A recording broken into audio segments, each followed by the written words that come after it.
Hello everyone, hope you all are doing well. In today's video, we will discuss about the nitrogen cycle in the environment. Nitrogen is the most abundant gas in the atmosphere of the earth. It generally weighs up to 78% of the total atmosphere. We also know that the nitrogen is also an essential component for the living organisms like microorganisms, plants, animals and the human beings, because their nucleic acid like DNA and RNA is made up of the nucleotides. In the nucleotides, the nitrogenous bases are mainly made from the nitrogen. In all other ways, the nitrogen is also essential for the plants and the human beings or the animals. So the environment contains the 78% of the nitrogen, but that nitrogen is not freely available like other gases like oxygen and the carbon dioxide. The nitrogen is highly inert and present in the dinitrogen form, that is the N2. And these two atoms of the nitrogen are bonded with the triple covalent bonds. So in the environment, it is not available in the free form. Since the plants cannot utilize this atmospheric nitrogen, so the phenomena of the conversion of free dinitrogen into the nitrogenous compounds like the ammonia, nitrate and nitrite by the different physiochemical and biological methods is called the nitrogen fixation. The changing of this non-usable form into these usable forms is called the nitrogen fixation. This can be occur by biological methods, industrial methods or some natural methods that occurs in the environment. Most of the nitrogen fixation, that is approximately 80% of the nitrogen fixation, is achieved by the biological methods. In the biological methods, certain bacteria or certain microorganisms fix the environmental nitrogen and changes into the ammonia. This is achieved by an enzyme nitrogenase that is present in the same bacteria that fix the nitrogen. The nitrogenase enzyme breaks down this N2 form and changes into the two molecules of the ammonia. This process is called the biological nitrogen fixation. This we will discuss in the detail in the upcoming videos. Remaining nitrogen fixation, approximately 20%. So out of the 20%, some of the nitrogen is also available to the plants by artificial methods. Like in industrial methods like Haber process, we synthesize ammonia artificially into the laboratories. We made this ammonia available to the plants in the form of the urea or the fertilizer.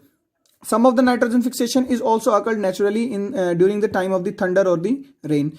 During rain, some of the nitrogen reacts with the oxygen to form the nitric oxides. The nitric oxide reacts with the rainwater to form the nitrous acid or the nitric acid in the soil.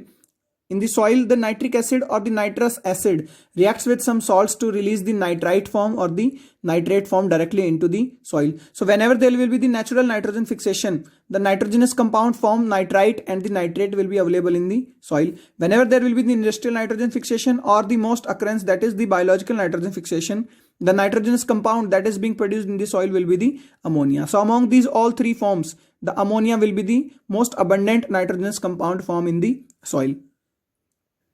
Although the ammonia is the most abundant form of the nitrogenous compound in the soil, but the plants does not absorb ammonia directly. Instead, they absorb the nitrogen in the form of the nitrates. So this maximum amount of the ammonia that is produced in the soil gets changes into the nitrate form. The process of changing of ammonia into the nitrate is called the nitrification.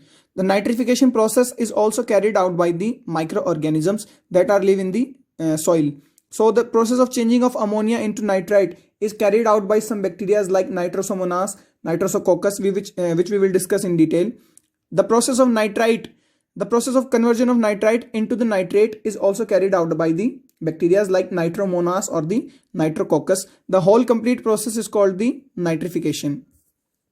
So nitrate is the form that can directly absorbed by the plants. In the soil, there are some bacteria also present that can changes the nitrate form again back into the atmospheric nitrogen form. The process of changing of nitrate into the free nitrogen is called the denitrification.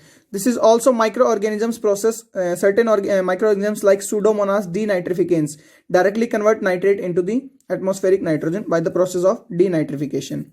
So once the nitrate is absorbed by the plants, the plant does not utilize or does not assimilate the nitrogen into the form of the nitrate. They just absorb the nitrogen in the form of the nitrate. So this nitrate, which is a toxic form for the plants, is ultimately converted back into the non-toxic forms. So firstly, it will converted into the ammonia by the process of nitrate assimilation. The conversion of the ammonia into the nitrate is called the nitrification that occurs inside the soil by the help of the microorganisms. But the conversion of the nitrate into the ammonia occurs inside the plant by the plant enzymes, and the process is called the nitrate assimilation. The nitrate will first convert into the nitrite by the enzyme nitrate reductase in the plants. The nitrite is converted into the ammonia by the enzyme nitrite reductase that also occurs in the plants. The whole process is called the nitrate assimilation. As well as the nitrate, the ammonia is also a toxic form for the plants. So the plants also not utilize the nitrogen in the form of the ammonia. So the ammonia is also changes into the amino acids.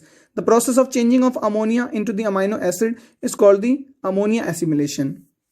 And the nitrate assimilation as well as the ammonia assimilation occurs inside the plants.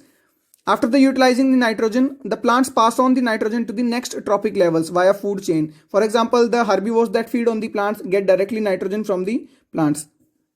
So the plants as well as the animal, whenever they will die, say they will be decayed by the decaying biomass or the saprophytes that feed on the animals or whether the. So after that, certain bacteria like Proteus or the Clostridium changes their nitrogen again into the ammonia by the process of ammonification. So the changing of the nitrogen that is being available into the plants or the animals again into the ammonia is called the ammonification, and it is also occurred by the microorganisms like Proteus and the Clostridium. Sometimes along with the decaying biomass, if we burn the animal biomass or the plant biomass directly, so the available nitrogen in these two after their burning will directly release into the environment. So this is this was the nitrogen cycle, that how the nitrogen operates in the environment. It was not available directly to the plants. Firstly, we made it available by the process of the nitrogen fixation that can be occur biologically, industrial or the naturally. So the available form that can be the ammonia, nitrite or the nitrate is available to the plants in the form of the nitrate. If the nitrate is not directly available like in biological or industrial nitrogen fixation, the ammonia is firstly converted into the nitrate by the process of the nitrification. The plant changes the nitrate into usable forms like amino acids. Whenever the nitrogen is accumulated into the plants, the other trophic levels of the food chain feed on the plants to get the nitrogen. Both the plants and animals, whenever they will die, they will be decayed by the bacteria that can change the nitrogen again into the ammonia form, or even after their burning, the nitrogen can be released into the environment freely. So that was all about the nitrogen cycle. Next we will discuss about the biological nitrogen fixation in detail. So that's all for today. Have a nice day.